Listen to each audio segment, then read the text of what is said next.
Hello friends, आइए NQ study YouTube channel पर आपका इस्तकबाल करते हैं। और आज हम एक नए वीडियो में जुड़ते हैं और ये वीडियो है बीपीएससी टीआरई 3 के मुतालिक उर्दू का प्रैक्टिस सेट है। उर्दू के लिए जो इम्तहान होने वाला है बीपीएससी टीआरई 3 का, बहुत ही जल्द एग्ज़ाम होने वाला है, उसी के ताल्लुक से हम प्रैक्टिस सेट लेकर के हाजिर हुए हैं। तो सबसे पहले आपसे हम गुजारिश करेंगे कि आप हमारे चैनल पर अगर नए हैं तो चैनल को सब्सक्राइब कीजिए, बेल आइकन को ज़रूर दबाइए और इस वीडियो का लिंक एक दूसरे से शेयर कीजिए ताकि जिन तक ये वीडियो नहीं पहुंच पा रही है उनका भी भला हो सके। और इसी के साथ आइए हम वीडियो में क्या क्या देखेंगे। हम वीडियो में एक प्रैक्टिस सेट है जिसमें हम चंद सवाल का जवाब देखेंगे और उसके साथ ही उसके पूरे डिटेल को हम बताएंगे। तो आइए आगे बढ़ते हैं और आपके स्क्रीन पर देखिए बीपीएससी टीआरई 3 के लिए वीडियो बनाया गया है और ये उर्दू का वीडियो है। उर्दू का ये प्रैक्टिस सेट 1 है और इंशाल्लाह हमारी कोशिश है कि हम लगातार इम्तहान से पहले पहले डेली एक प्रैक्टिस सेट आपके सामने लाने की कोशिश करेंगे। तो चलिए देखिए, आपके स्क्रीन पर पहला सवाल आ रहा है कि सवाल नंबर 1 है और इसका क्या नाम है कि रानी कैतकी की कहानी के मुसन्निफ कौन है। हमें और आपको सबको पता है कि रानी कैतकी एक बहुत ही मशहूर दास्तान है। क्या है? दास्तान है। इसका ख्याल रखिएगा कि ये दास्तान है। रानी कैतकी की कहानी बहुत ही मशहूर दास्तान है।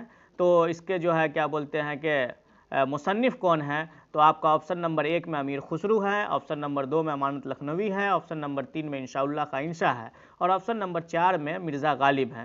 तो इस दास्तान के जो मुसन्निफ है वह इंशाउल्लाह का इंशा है। तो ऑप्शन नंबर 3 जो होगा आपका वो बिल्कुल सही जवाब होगा। और रानी कैतकी की कहानी एक ऐसी दास्तान है जिसको सबसे पहले जो है ना हिंदवी ज़बान में लिखने के लिए जो है क्या बोला गया कि एकदम पूरी तरह से हिंदवी ज़बान, यानी इसमें फ़ारसी और अरबी की आमेज़िश बहुत ही कम है और पूरी पूरी खालिश जो है हिंदवी ज़बान में लिखने का दावा किया गया है। और इंशाउल्लाह खां इंशा की एक और किताब दरियाए लताफ़त, क्या है? दरियाए लताफ़त काफ़ी मशहूर किताब है। कौन सी किताब? दरियाए लताफ़त, जो इंशाउल्लाह खां इंशा की किताब है दरियाए लताफ़त। दरियाए लताफ़त ये नहायत ही मशहूर किताब है। इसके भी मुसन्निफ इंशाउल्लाह खां इंशा हैं और ये दरियाए लताफ़त जो है वह कवायद की किताब है। तो आपको एक सवाल से कई सारे जवाब आपको हासिल हो गए। जैसे रानी कैतकी की कहानी जो है दास्तान है। अगर आपसे ये भी पूछा जाए कि रानी कैतकी की कहानी क्या है, तो राजा उदेबान और क्या बोलते हैं रानी कैतकी की जो है ये इश्किया दास्तान है और उनकी जो है कहानी है। और दास्तान में आपको पता है कि हर चीज़ हर तरह से जो है क्या बोला जाता है कि जिन्नात परी वगैरह की बातचीत चलती है। तो वही सब बातें इस दास्तान के अंदर ही बयान की गई और सबसे मुख्तसर दास्तान है। लगभग उमूमन हमको लग रहा है कि 30 से 35 पेज की ये दास्तान है और इसी दास्तान को हम क्या कहते हैं, इंशाउल्लाह खां इंशा इसके राइटर है और इसका नाम क्या है? रानी कैतकी की कहानी है। चलिए, अब सवाल नंबर 1 आपको पूरी तरह से समझ में आ गया होगा, तो हम सवाल नंबर 2 की तरफ बढ़ते हैं। सवाल नंबर 2 हमारा क्या कर रहा है? किसकी शायरी रुमान और इनकलाब का हसीन संगम है? इसके ऑप्शन में ऑप्शन नंबर 1 में फैज़ अहमद फैज़, ऑप्शन नंबर 2 में मीर तकी मीर, ऑप्शन नंबर 3 में मीर दर्द, ऑप्शन नंबर 4 में वली दकनी। तो फैज़ अहमद फैज़ हम सबको पता है, फैज़ अहमद फैज़ जो है नहायत मुतासिर थे तरक्की पसंद तहरीक से और रोमानी शायरी भी करते थे। तो इसलिए इनकलाब और रोमान का हसीन संगम इनके पास हो गया। मीर तकी मीर का जो ज़माना था वह ज़माना दिल्ली की बर्बादी का ज़माना था। उस ज़माने में इनकलाब की कोई गुंजाइश नहीं थी, हर तरफ से हमले हो रहे थे। मीर दर्द भी उसी ज़माना, और मीर दर्द तो सबसे मशहूर शायर है, तसव्वुफ़ के शायर हैं, तो उनका रोमान और इनकलाब से कोई मतलब है नहीं। और वली दकनी का जो ज़माना था वह बहुत दक्कन का ज़माना था और दक्कन में इनकलाब की कोई सूरत पेश नहीं आई थी। इसलिए फैज़ अहमद फैज़ जो हमारे शायर हैं, तो इस हिसाब से हमारा जो ऑप्शन नंबर 1 होगा वो बिल्कुल सही होगा कि फैज़ अहमद फैज़ जो शायर हैं वह रुमान और इनकलाब के हसीन संगम है। इनकी शायरी जो है वह क्या है? रुमान और इनकलाब का हसीन संगम है। तो इस सवाल का सबसे सही जवाब क्या होगा? फैज़ अहमद फैज़। चलिए अब हम सवाल नंबर 3 की तरफ बढ़ते हैं। सवाल नंबर 3 जो है, उर्दू की पहली दास्तान कौन सी है? तो इसका ऑप्शन है फसाना अजायब, दूसरा सबरस, तीसरा बागो बहार, चौथा फूलबन। तो हमें और आपको पता है कि उर्दू की जो नसरी जो असनाफ की जो इब्तिदा होती है वह दास्तान से होती है और सबसे जो पहली दास्तान है वह कौन सी है? सबरस है। जिसके राइटर कौन है? तो उनके राइटर का नाम है मुल्ला वजही। मुल्ला वजही इनके राइटर है, याद रखिएगा। और मुल्ला असदुल्ला वजही इनका नाम है, असल नाम। और ये कुतुब शाही अहद के जो बड़े जो है अदीब हैं, इनको दास्तान गो कहिए, शायर भी हैं, कुतुब मुश्तरी भी इन्होंने मसनवी की शक्ल में लिखा है। तो इस हिसाब से ये बड़े राइटर में शुमार किए जाते हैं। दक्कन के एक बड़ा दक्कनी जो उदबा हैं, जो शोरा हैं, उनमें एक बड़ा नाम मुल्ला असदुल्ला वजही का है और उनकी ही लिखी हुई किताब सबरस है, जिसको उर्दू की पहली दास्तान होने का शर्फ हासिल है। चलिए अब हम सवाल नंबर 4 की तरफ बढ़ते हैं। सवाल नंबर 4 हमारा क्या कह रहा है, खुतबात अहमदिया किसकी तसनीफ़ है? मौलाना आज़ाद की है, सर सैयद की है, शिबली नोमानी की है या अल्लामा इकबाल की है? तो मौलाना आज़ाद की भी ये तसनीफ़ नहीं है। तो इसका जो सही जवाब होगा ऑप्शन नंबर 2 आपका बिल्कुल सही जवाब होगा कि ये खुतबात अहमदिया जो है वो किनकी, सर सैयद अहमद ख़ान की तसनीफ़ है। और इनमें जो है ना खुतबात जो नबी करीम सल्लल्लाहु अलैहि वसल्लम या ये खुतबात अहमदिया किसकी, सर सैयद अहमद ख़ान की खुतबात है। चलिए तसनीफ़ है। चलिए अब हम सवाल नंबर 5 की तरफ बढ़ते हैं। सवाल नंबर 5 जो है हमारा क्या करा, आपके स्क्रीन पर देखिए, नई दुनिया को सलाम किस शायर का शेरी मजमुआ है? नई दुनिया को सलाम सवाल नंबर 5 है, वह किस शायर का शेरी मजमुआ है? नंबर 1 ऑप्शन में है जोश मलिहाबादी, नंबर 3 इब्ने इंशा उन्हें ही बोलते हैं, इंशाउल्लाह खां इंशा को, जिनकी किताब रानी कैतकी की कहानी ऊपर गुजर गया, जिनकी मशहूर किताब दरिया लताफ़त है, और इसी तरह उनकी एक और मशहूर किताब सलक गौहर है। ठीक है, तो इस हिसाब से। और ऑप्शन नंबर 3 आपका क्या करा, अली सरदार जाफरी। Option number 4 Makhdoom Mohiuddin. तो आपका जो सही जवाब होगा वह ऑप्शन नंबर 3 होगा, यानी नई दुनिया को सलाम अली सरदार जाफरी का शेरी मजमुआ है। क्या है, अली सरदार जाफरी के शेरी मजमुआ का नाम नई दुनिया को सलाम है। ये याद रखिएगा, क्या नाम है, नई दुनिया को सलाम, और ये अली सरदार जाफरी का शेरी मजमुआ है। चलिए अब हम सवाल नंबर 6 की तरफ बढ़ते हैं। पंडित ब्रिज नारायण चिकबस्त कैसी शायरी करते थे? खमरियात की शायरी करते थे, कौमी व वतनी शायरी करते थे, मज़ाहिया शायरी करते थे कि बच्चों की शायरी करते थे? खमरियात की शायरी ये बिल्कुल नहीं करते थे। इनका इस सवाल का जो सबसे सही जवाब होगा वह ऑप्शन नंबर 2 बिल्कुल राइट जवाब होगा, और इन्हें जो है कौमी शायर भी कहा गया है। ब्रिज नारायण चिकबस्त को क्या कहा गया है, कौमी शायर कहा गया है। तो इस हिसाब से आप देखिएगा तो ये जो है ऑप्शन नंबर 2 जो है आपका बिल्कुल सही जवाब होगा कि कौमी व वतनी शायर हैं कौन, ब्रिज नारायण चिकबस्त। चलिए, पंडित ब्रिज नारायण चिकबस्त, और इनको कौमी शायर का लक़ब भी हासिल है। अब सवाल नंबर 7 की तरफ बढ़ते हैं। मौलाना आज़ाद का अखबार अल हिलाल कहाँ से निकलता था? मौलाना आज़ाद का अखबार, मौलाना आज़ाद ने बहुत ही मशहूर अखबार निकाला था अल हिलाल नाम का, ठीक ना। और ये कब निकाले थे इन्होंने? 1912 में। लेकिन 1914 आते आते अंग्रेज़ी हुकूमत को इस अखबार से, ये मुजाहिदीन आज़ादी में मौलाना आज़ाद का शुमार होता है, और ये बहुत ही आगे बढ़ चढ़ कर के हिस्सा ले रहे थे आज़ादी की जंग में। तो बहुत ज़्यादा उन लोगों को तकलीफ़ हुई इस अखबार से और 1914 आते आते इस अखबार को बंद कर दिया गया। और इस अखबार को बंद करने के बाद मौलाना आज़ाद जो है रुके नहीं, बल्कि इसी अखबार के मुमासिल एक दूसरा अखबार अल बलाग नाम से निकालना शुरू कर दिया। क्या? अल बलाग, ठीक, अल बलाग नामी अखबार भी निकालना शुरू कर दिए। तो इस सवाल का सही जवाब होगा दिल्ली, मुंबई, कलकत्ता, आगरा। इस तीनों ऑप्शन में ऑप्शन नंबर 3 जो है बिल्कुल सही है कि मौलाना आज़ाद का जो अखबार है अल हिलाल वह कलकत्ता से निकलता था। और मौलाना आज़ाद अपनी उम्र की बहुत ज़्यादा ज़िंदगी या तो जेल में बिताई है या फिर वह कलकत्ते की सरजमीन पर बिताई है, समझ गए ना।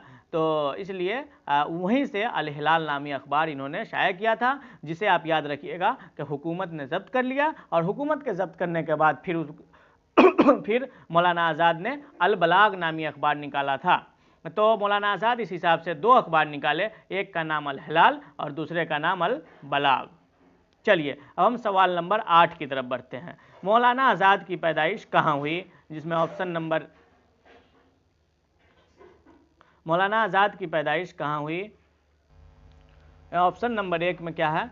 कलकत्ता है। Option number 2 Sialkot. Option number 3 Delhi. Option number 4 मक्का मुकर्रमा। तो हमें पता है कि मौलाना आज़ाद की पैदाइश कहाँ हुई थी। ऑप्शन नंबर 4 जो है आपका बिल्कुल सही जवाब होगा कि मक्का मुकर्रमा में इनकी पैदाइश हुई, वहाँ से ये इनके आबाओ अजदाद हिजरत करके हिंदुस्तान चले आए, कलकत्ता में इन्होंने अपनी ज़िंदगी गुजारी। सियालकोट बहुत मशहूर है, लेकिन सियालकोट में किनकी पैदाइश हुई है, हमें और आपको याद रखिएगा, सियालकोट में किनकी पैदाइश हुई है, अल्लामा इकबाल। अल्लामा इकबाल भी उर्दू के एक बड़े शायर हैं, एक बड़ा नाम समझिए 20वीं सदी का सबसे बड़ा शायर अल्लामा इकबाल है। तो अल्लामा इकबाल की पैदाइश कहाँ हुई थी, सियालकोट में। तो इस क्वेश्चन से भी हम 2-3 सवाल अखज़ कर लिए कि मौलाना आज़ाद मक्का में पैदा हुए, वहाँ से चले आए और कलकत्ता में अपनी ज़िंदगी के बेशतर हिस्से इन्होंने कलकत्ता में गुजारे, और सियालकोट में किनकी पैदाइश हुई, सियालकोट में अल्लामा इकबाल की पैदाइश हुई। चलिए अब हम सवाल नंबर 9 की तरफ बढ़ते हैं, और फिर हम आपसे एक बार गुजारिश करते हैं, अगर आप हमारे चैनल पर नए हैं तो चैनल को सब्सक्राइब कीजिए, बेल आइकन को ज़रूर दबाइए, और इसका लिंक एक दूसरे से शेयर कीजिए, ताकि जिन लोगों तक ये पहुँच नहीं पा रहा उन तक भी ये कंटेंट पहुंच जाए, ताकि उन्हें भी अपने एग्ज़ाम में बहुत ही ज़्यादा फ़ायदा हो और वह एग्ज़ाम में पूरे के पूरे सवाल हल करने की कोशिश करें। क्योंकि यहाँ हर क्वेश्चन की तफसील बताई जा रही है, सिर्फ प्रैक्टिस सेट नहीं है, बल्कि हर क्वेश्चन को उस हिसाब से आइडेंटिफाई कर दिया जाता है। एक क्वेश्चन में आप 3-4 सवाल ज़रूर समझ लीजिएगा। तो चलिए सवाल नंबर 9 हमारा है, अल्लामा इकबाल की पैदाइश कहाँ हुई, और इसका जवाब तो सवाल नंबर 8 में ही आपको मिल चुका है। तो इस हिसाब से इस पर ज़्यादा बहस करने की ज़रूरत नहीं है। वक्त की नज़ाकत को देखते हुए हम इसका सीधा ऑप्शन नंबर 1 टिक कर देंगे कि सियालकोट में अल्लामा इकबाल की पैदाइश हुई। ठीक, चलिए सवाल नंबर 10। सवाल नंबर 10 में उमराव जान अदा के मुसन्निफ़ कौन हैं। अब उमराव जान अदा पे पहले बात कर लेते हैं। उमराव जान अदा उर्दू नावल में एक अहम मकाम है। उमराव जान अदा का नावल का एक अहम ये क्या है, नावल है। तो आपको सबसे पहले तो एक सवाल आप जान लिए, अगर ये सवाल आ जाए कि उमराव जान अदा किस नौइयत की किताब है, तो आपको वहाँ पे कोई कन्फ्यूजन नहीं होगा, और सबसे पहले आप क्या कह दीजिएगा कि उमराव जान अदा नावल है। ठीक ना। अब उमराव जान अदा के मुसन्निफ़ कौन है, तो मीर हसन है, मिर्ज़ा हादी रुस्वा है, नून मीम राशिद है, या प्रेमचंद है। तो इसका जो ऑप्शन नंबर 2 है वह सही है, मिर्ज़ा हादी रुस्वा की यह तख्लीक है। और ये लखनऊ की ज़वाल आमादा, जब इनका जो नावल जब छप करके आया तो लोग बहुत ही ज़्यादा, जो लखनवी तहज़ीब थी, वो लखनवी तहज़ीब इस नावल के अंदर बयान किया गया है कि उस मुआशरे में कैसे तवाइफ को अहमियत हासिल थी। तवाइफ तक जो है क्या बोलते हैं, उमरा उदबा, उस ज़माने के नवाबीन सुल्तान वगैरह लोग शौक़ से जाते थे और मुजरा होता था, और लोग शौक़ से जो है वहाँ क्या बोलते हैं कि पूरा स्टेज सजता था, और उस पर आकर के तो उसी में एक तवाइफ थी जिसका नाम क्या था, अमीरन नाम था, और उसको फैज़ अली डाकू ने उसके बाप से रंजिश के सबब उला करके लखनऊ के एक तवाइफ खाने में बेच दिया था, जहां वह पूरी ज़िंदगी मुजरा करते हुए ज़िंदगी गुजार दी, और वहां उसका नाम क्या रख दिया गया, अमीरन से उमराव जान अदा रख दिया गया, और उसी नाम से वह मुजरा करती थी। तो इस हिसाब से लखनवी पूरी तहज़ीब की अक्कासी अगर किसी एक नावल ने की है तो वह नावल उमराव जान अदा है, जिसके मुसन्निफ़ मिर्ज़ा हादी रुस्वा है। और एक बात और, ये नावल जो है बयान कहानी के तर्ज पर लिखा गया नावल नहीं है, बल्कि यह आप बीती के तर्ज पर लिखा गया नावल है। आपके सामने अगर इस तरह का भी सवाल आ जाए कि आप बीती के तर्ज पर लिखा हुआ नावल कौन सा है, तो आप उस वक्त भी उमराव जान अदा का नाम लीजिएगा, और उसके मुसन्निफ़ मिर्ज़ा हादी रुस्वा हैं। चलिए, तो इस सवाल से आपको बहुत सारा मालूमात हासिल हो गया होगा। 4-5 क्वेश्चन आप अगर इसके रिलेटेड कोई भी क्वेश्चन आए तो आप उसको ईजिली सॉल्व कर सकते हैं। तो फिर हम आपसे वही एक गुजारिश करेंगे कि अगर आप नए हैं तो बेल आइकन को ज़रूर दबाइए, और हर क्वेश्चन का जवाब जो है आप कमेंट करके बताइए। जहाँ भी कोई कन्फ्यूज़न हो आप कमेंट कीजिए, हम आपके कन्फ्यूज़न को दूर करेंगे इंशाल्लाह। और जो है लिंक ज़रूर शेयर कीजिए अपने दोस्तों से, अपने ग्रुप्स में लिंक ज़रूर डालिए, ताकि जिन तक कंटेंट नहीं पहुँच पा रहा है वह लोग भी इस्तेफादा हासिल कर सकें। चलिए अब हम सवाल नंबर 11 की तरफ बढ़ते हैं, और सवाल नंबर 11 है, निहाल चंद लाहौरी का ताल्लुक़ किस इदारे से है, fort William college, Naval Kishore press, Delhi college, दारुत तर्जुमा उस्मानिया। तो ये ऑप्शन में ऑप्शन नंबर 1 जो है वह बिल्कुल सही है कि निहाल चंद लाहौरी का ताल्लुक़ फोर्ट विलियम कॉलेज से है। अब फोर्ट विलियम कॉलेज के बारे 2-3 चीज़ जान लीजिए कि फोर्ट विलियम कॉलेज का क़याम कलकत्ता में हुआ। कहाँ हुआ? कलकत्ता में। तो अब आपको इसका जो है कोई कन्फ्यूजन नहीं होगा कि फोर्ट विलियम कॉलेज कहाँ है, तो आप सीधा जवाब दे दीजिएगा कलकत्ता में है। उसके बाद 1800 ईस्वी में, सन 1800 में इसकी बुनियाद डाली गई, और इसका मकसद क्या था फोर्ट विलियम कॉलेज का? इसका मकसद यही था कि अंग्रेज़ों को ये एहसास होने लगा कि अगर अब हम हिंदुस्तान पे हुकूमत करेंगे, हम क्यों, ईस्ट इंडिया कंपनी अब पैर पसार रही थी उस दौरान, और ईस्ट इंडिया कंपनी एकदम मुस्तहकम हो गई थी हिंदुस्तान के अंदर। तो अंग्रेज़ों को ये एहसास हुआ कि अगर हमको इंडिया पे हुकूमत करनी है, हिंदुस्तान पर अपना हुकूमत जमाना है, तो इसके लिए हमें यहाँ की लैंग्वेज सीखनी होगी। और उसी लैंग्वेज सीखने के गर्ज से, ताकि जो है किसके अंग्रेज़ जो वहाँ से आए और जो यहाँ ओहदेदार मुकर्रर हों, जो भी छोटे छोटे ओहदेदार हों, उन तमाम को यहाँ की जो मादरी ज़बान है, जो उस वक्त उर्दू एक अहम ज़बान की हैसियत रख रही थी, उसको सिखाने के लिए इसी गर्ज से फोर्ट विलियम कॉलेज की बुनियाद डाली गई। जब फोर्ट विलियम कॉलेज की बुनियाद डाल दी गई तो फिर क्या हुआ कि डॉक्टर जॉन गिलक्रिस्ट को हिंदुस्तानी शोबा का सदर मुकर्रर कर दिया गया। और उस सदर मुकर्रर करने के बाद अब तो उनके सामने एक बड़ा चैलेंज आ गया। चैलेंज ये आया कि हम सिखाएंगे कैसे। तो उसके लिए फिर एक इश्तिहार निकाला गया कि हिंदुस्तान के जो भी उदबा शोअरा अपने फ़न का जौहर दिखलाना चाहते हैं तो वह इस कॉलेज से जुड़े, यहाँ उनको मुनासिब तनख्वाह दी जाएगी। तो फिर बड़े बड़े लोग, जिसमें मीर अमन का नाम शुमार किया जा सकता है, निहाल चंद लाहौरी हैं, उसी की तरह क्या बोलते हैं कि कन्हैया लाल कपूर हैं, हैदर बख्श हैदरी हैं वगैरह, ये लोग फोर्ट विलियम कॉलेज से जुड़े और बहुत ही ज़्यादा तर्जुमा पे ज़्यादा काम हुआ और फ़ारसी की जो तसानीफ़ थी उनको उर्दू में मुंतकिल किया गया। और उसमें फोर्ट विलियम कॉलेज की सबसे मशहूर किताब क्या है? बागो बहार है, जो जिनके राइटर कौन है? मीर अमन देहलवी हैं। ये किताब जो है क्या बोलते हैं, बागो बहार, बहुत ही मशहूर, फोर्ट विलियम कॉलेज की सबसे मशहूर किताब बागो बहार है। तो आप फोर्ट विलियम कॉलेज के बारे में 4-5 सवाल जान लिए। और कलकत्ता में इसकी बुनियाद डाली गई, 1800 में इसकी बुनियाद डाली गई। डॉक्टर जॉन गिलक्रिस्ट इसके हिंदुस्तानी शोबा के सदर थे, समझ गए। और इसमें बागो बहार इस कॉलेज की सबसे मशहूर किताब है, जिसके राइटर मीर अमन देहलवी हैं। तो निहाल चंद लाहौरी का ताल्लुक भी इसी इदारे से था, जिसका नाम क्या है? Fort William college. तो आपका ऑप्शन नंबर 1 बिल्कुल सही जवाब है। चलिए अब हम सवाल नंबर 12 की तरफ बढ़ते हैं। सवाल नंबर 12 है, मुरव्वजा मरसिया के एक बंद में कितने मिसरे होते हैं? 7, 8, 6, 10।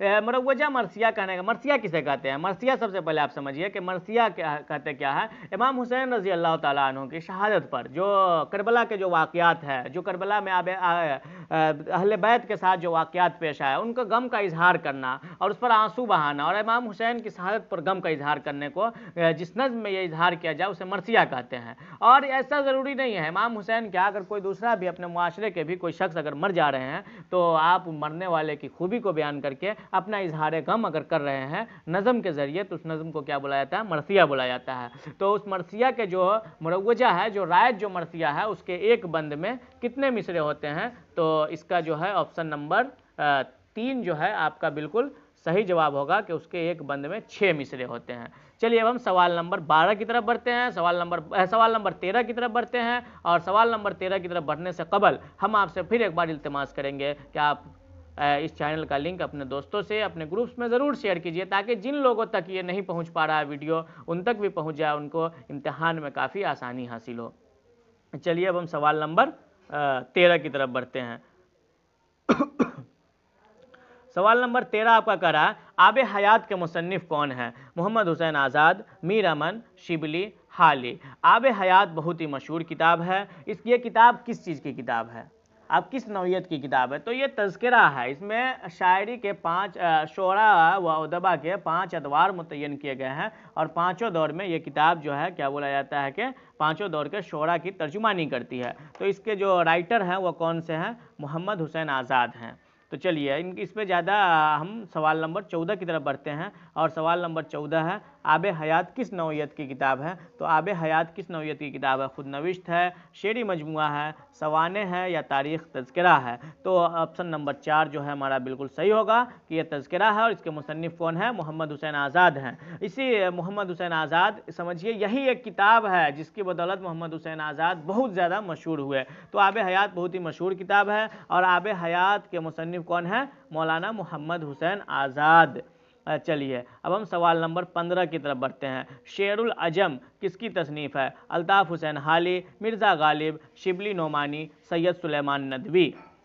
शेरुल अजम जो है वह शिबली नोमानी की तसनीफ़ है और अल्लामा शिबली का शुमार बड़े आलिम दीन में होता है और ये बड़े राइटर भी थे उर्दू के। उर्दू में तनकीद के जो बुनियाद गुजार हैं, जिनमें अल्ताफ़ हुसैन हाली और शिबली, कभी भी नाम आएगा तो शिबली और हाली का नाम एक साथ आएगा। उर्दू तनकीद का बाज़ाब्ता आगाज़ हाली ने जिस शम्मा को जलाया उर्दू तनकीद में, उसी शम्मा को रोशनी बख्शने का काम अल्लामा शिबली नोमानी ने किया। और शेरुल अजम के जिल्द चहारुम के अंदर भी पूरी की पूरी तनकीदी किताब है और इसमें शेर व शायरी पर, उर्दू शेर व शायरी पर बहुत ही ज़्यादा तनकीद किया गया है। बहुत ही ज़्यादा जो है उर्दू शायरी के खद्दोखाल को पूरी तरह से पलट करके रख दिया गया है, पूरे पाठ पुर्जे को खोल खोल करके बयान किया गया है। तो इस शेरुल अजम बहुत ही मशहूर किताब है, इसके मुसन्निफ अल्लामा शिबली नौमानी है।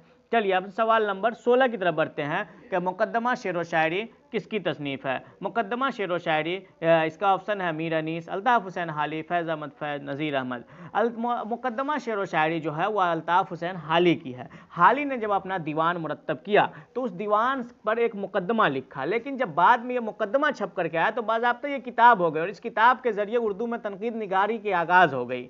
समझ गए, तनकीद का आगाज़ यहीं से होता है और यही एक किताब है जो तनकीद का मंबा कहिए, मखरज कहिए, मसदर कहिए, हर चीज़ इसी को समझा जाता है। उर्दू में तनकीद का बाज़ाब्ता आगाज़ इसी किताब से हुआ और ये कब 1893 में, कब ये छप के आया, 1893 में। ये बात आप याद रखिएगा। मुकद्दमा शेर व शायरी की सन्ने-ए-सात कब है, 1893। और ये हाली के दीवान का मुकद्दमा है, जो उन्होंने अपने दीवान मुरत्तब करने पर यह मुकद्दमा लिखा था और ये मुकद्दमा छप करके आने के बाद बाज़ाब्ता तनकीद का आगाज़ हो गया। और इस किताब के अंदर हाली ने जो है 2-3 चीज़ें उर्दू शायरी के लिए बहुत ही ज़्यादा अहम बतलाया है, जिनमें तफ़हुस अल्फाज है, उसके बाद मुताला कायनात है। ये सब चीज़ें इनमें अहम है। तख़य्युल, मुताला कायनात और तफ़हुस अल्फाज हाली ने शायरी के लिए ये 3 चीज़ों को अहम करार दिया है, जिसमें तख़य्युल, मुताला कायनात और तफ़हुस अल्फाज, ये 3 चीज़ें इस किताब का मसदर समझिए, या किस किताब का मसदर कर सॉरी, इस किताब का जो है क्या बोलते हैं आप, क्रीम समझ लीजिए। यही चीज़ बतलाई गई है, 3 चीज़ें शायरी के लिए, तख़य्युल, मुताला कायनात और तफ़हुस अल्फाज। और ये जो है मुकद्दमा शेर व शायरी किसकी तसनीफ़ है, अल्ताफ़ हुसैन हाली की है। हाली ने इसी में ही गज़ल को बेवक्त की रागनी भी कहा है और सबसे ज़्यादा करामत सिन्फ मसनवी को करार दिया है। ये 2 चीज़ भी आप याद रखिएगा। चलिए सवाल नंबर 17 की तरफ बढ़ते हैं। उर्दू का पहला नाविल कौन है? ये बहुत ही मशहूर सवाल है। उर्दू का पहला दास्तान हम पढ़े हैं। पहली दास्तान कौन सी है? क्या बोलते हैं, सबरस है, जिसके मुसन्निफ मुल्ला वजी है। तो दास्तान की सिन्फ जैसे 1857 आई तो दास्तान की सिन्फ ख़त्म हो जाती है और यहीं से एक नई सिन्फ जो लोगों की ज़िंदगी की हकीकी तर्जुमानी करने लगती है अफसानवी अदब में, तो उस सिन्फ का नाम नाविल है और यहीं से सिन्फ नाविल का बाज़ाब्ता आगाज़ हो जाता है। और वही नाविल जो पहली जो नाविल है वह मीरतुल उरूस है, जिसके राइटर नज़ीर अहमद देहलवी हैं, डिप्टी नज़ीर अहमद हैं जो इनके राइटर है। मीरतुल उरूस इन्होंने लिखा तो उस वक्त बहुत सारे लोग मीरतुल उरूस को नाविल मानने से इनकार कर देते हैं और उनका कहना यह है कि ये नाविल के जो अज्जा हैं, नाविल के जो क्या बोलते हैं, नाविल के जो रसूमात हैं, नाविल का जो मुतालबात है, उस मुतालबात को ये किताब पूरी नहीं कर सकती। लेकिन ये बाज़ाब्ता एक सिन्फ का आगाज़ कर रहे थे। उस वक्त उर्दू में नाविल जैसी कोई बात मौजूद नहीं थी, नाविल की कोई शक्ल सूरत भी उर्दू में नहीं देखा था। इसलिए हम उनकी इस गलती को हम नज़रअंदाज करके उर्दू अदब का पहला नाविल हम मीरतुल उरूस को ही मानेंगे और इसके राइटर नज़ीर अहमद है, जिन्हें उर्दू का पहला नाविल निगार। और ये कब छपा? 1869 में लिखा गया। ठीक, कब लिखा गया? 1869 में। तो आप 3-4 चीज़ें, पहला मीरतुल उरूस नाविल है, इसके राइटर डिप्टी नज़ीर अहमद हैं और 1869 में ये लिखा गया और यहीं से नाविल, सिन्फ नाविल का बाज़ाब्ता आगाज़ हुआ। चलिए हम सवाल नंबर 18 से, रिसाला अल बलाग के बानी कौन है? और ये सवाल आपका पहले गुजर चुका है। जिन्होंने अल हिलाल निकाला था वही अल बलाग निकाला था। चलिए अब कमेंट कीजिए और बताइए कि इसका आंसर क्या होगा। 1 में रशीद अहमद सिद्दीकी, 2 में शिबली नौमानी, 3 में मौलाना आज़ाद, 4 में कलीमुद्दीन अहमद। अब हम आपको इतना हिंट्स दे दिए कि रिसाला अल हिलाल जिन्होंने निकाला था उन्होंने ही अल बलाग निकाला था। तो आप समझ गए होइएगा कि इसका ऑप्शन नंबर 3 है, यानी मौलाना आज़ाद ने यह अखबार निकाला था। और जब अल हिलाल को अंग्रेज़ी हुकूमत के ज़रिए बंद कर दिया गया तो मौलाना ने अल बलाग नामी एक अखबार निकाला था। चलिए अब हम जो है लगभग आखिर तक पहुंचने वाले हैं और हम सवाल नंबर 19 की तरफ बढ़ते हैं। गज़ल को नीम वहशी सिन्फ़े सुखन किसने कहा है? मोहम्मद हुसैन आज़ाद ने कहा, कलीमुद्दीन अहमद ने कहा, जोश मलिहाबादी ने कहा या मसूद हुसैन खान ने कहा? तो हमें पता है जोश मलिहाबादी क्या है। इन तीनों में तनकीद निगार एक ही है और उनका नाम है कलीमुद्दीन अहमद। मोहम्मद हुसैन आज़ाद को बहुत सारे लोग तनकीद निगार मांगते हैं, लेकिन ये असल में क्या है, तज़किरा निगार हैं और ये तज़किरा अच्छा लिखते हैं। तनकीद इन्होंने कम किया है। मसूद हुसैन खान लिसानियात के प्रोफेसर रहे हैं, जोश मलिह आबादी शेरो शायरी करते थे और इन्होंने खुद नविश्त किए, बहुत ही मशहूर इनकी खुद नविश्त है यादों की बारात। तो इस हिसाब से कलीमुद्दीन अहमद जो है आपके ये तनकीद निगार है और इन्होंने गज़ल को नीम वसी सिनफ़े सुखन कह दिया है। यानी कि गज़ल बहुत ज़्यादा कभी कभी कि तरक्की पसंद तहरीक की जब इब्तिदा हुई ना, तो उस वक्त सबसे ज़्यादा किसी सिन्फ को अगर निशाना बनाया गया तो वह सिन्फ है सिन्फ गज़ल। लेकिन उन तमाम के बावजूद भी आज गज़ल की मकबूलियत बहुत ही ज़्यादा है। किसी ने नीम वसी सिन्फ सुखन कहा तो अजमतुल्लाह खान ने यहाँ तक कह दिया था कि गज़ल की गर्दन बेतकल्लुफ़ उड़ा देनी चाहिए। हालांकि उससे पहले इंतकाल कर गए थे, लेकिन हाली ने पहले ही गज़ल को बेवक्त की रागनी कहा। लेकिन एक तरफ से जो है इधर से गज़ल के मानने वाले भी थे, जिनमें रशीद अहमद सिद्दीकी हैं, जिन्होंने कहा गज़ल उर्दू शायरी की आबरू है। समझ रहे हैं ना। किसी ने यह भी कहा कि गज़ल शायरी नहीं इत्र शायरी है। तो चलिए इस बहस में हमें नहीं जाना है। हमें जो ये कॉल है, ये कॉल किसका है? तो कलीमुद्दीन अहमद का ये कॉल है कि गज़ल नीम वासी सिन्फ़े सुखन है। चलिए अब हम अपने लास्ट सवाल की तरफ बढ़ते हैं और हमारा जो आखिरी सवाल है, उर्दू का पहला साहिब दीवान शायर कौन है? हम हर तरह का सवाल लेकर के आ रहे हैं, कभी तनकीद का सवाल लेकर के आ रहे हैं, कभी रिसाला का सवाल लेकर के आ रहे हैं, कभी नावल पे सवाल लेकर के आ गए हैं, कभी जो है दास्तान पे। इसी हिसाब से तरतीब दिया जा रहा है प्रैक्टिस सेट कि आपका एक भी सवाल ना छूटे और हर सवाल के अंदर हम 5-7 सवाल का जवाब बताते हुए चल रहे हैं। तो इसलिए आप जो है हमारे चैनल एक वीडियो को आप गौर से देखिए, आप हो सके तो नोट्स बना लीजिए, बेहतर होगा आपके लिए। आपके जो भी एग्जाम आने वाले हैं उन तमाम एग्जाम को ये कवर करेगा ये वीडियो। और उर्दू के जो एग्जाम खासतौर से 6 to 8 हो, 9, 10 और 11, 12 तीनों जुमरे के लिए ये वीडियो काफ़ी कारआमद साबित होने वाली है। तो आप जो है इसका नोट्स बनाइए और कमेंट कीजिए। जो भी आपको कन्फ्यूजन अगर आपको के दिल में है या कोई भी चीज़ नहीं समझ में आए, कोई भी सवाल, तो आप उसका कमेंट करके हमसे जवाब हासिल कर सकते हैं। तो इसका जो जवाब है वह ऑप्शन नंबर 1 यानी कुली कुतुब शाह उर्दू के पहले साहिब दीवान शायर हैं और ये कुतुब शाही अहद के बादशाह थे। कुतुब शाही जो दरबार था ये दक्कन से इनका ताल्लुक़ था। तो इस तरह से आज हम एक पूरा अपने आज के प्रैक्टिस सेट को हमने मुकम्मल कर लिया है और 20 सवालों का ये प्रैक्टिस सेट था, जिसमें आज बहुत सारी बातें बताई गई, जिनमें हम ये सीखे कि पहला नावल कौन है, पहले नावल निगार कौन है, पहला दास्तान कौन है, पहले दास्तान निगार कौन है, तनकीद की इब्तिदा कहाँ से हुई, मुकद्दमा शेर व शायरी के मुसन्निफ़ कौन है, आब हयात के मुसन्निफ़ कौन है, सबरस के मुसन्निफ़ कौन है। तो इस तरह से बात अलबलाग और अलहलाल कहाँ से निकलता था, मौलाना आज़ाद की पैदाइश कहाँ हुई, अल्लामा इकबाल की पैदाइश कहाँ हुई, इन तमाम चीज़ों को हमने आज समझने की कोशिश की है। और अगर कोई कमी रह गई हो, कोई भी खामी रह गई हो जिसका जवाब आपको जानने की ज़रूरत है, तो आप कमेंट कीजिए, कमेंट में हम ज़रूर उस सवाल का जवाब देंगे। और फिर आखिर में चलते चलते आप तमाम का शुक्रिया अदा करते हुए बस एक ही चीज़ कहेंगे कि आप इस चैनल को सब्सक्राइब कर लीजिए, बेल आइकन को ज़रूर दबाइए और इसका लिंक जो है अपने दोस्तों तक शेयर कीजिए। चलिए बहुत बहुत शुक्रिया, फिर मिलते हैं अगले प्रैक्टिस सेट में। जब तक के लिए इतना ही, शुक्रिया।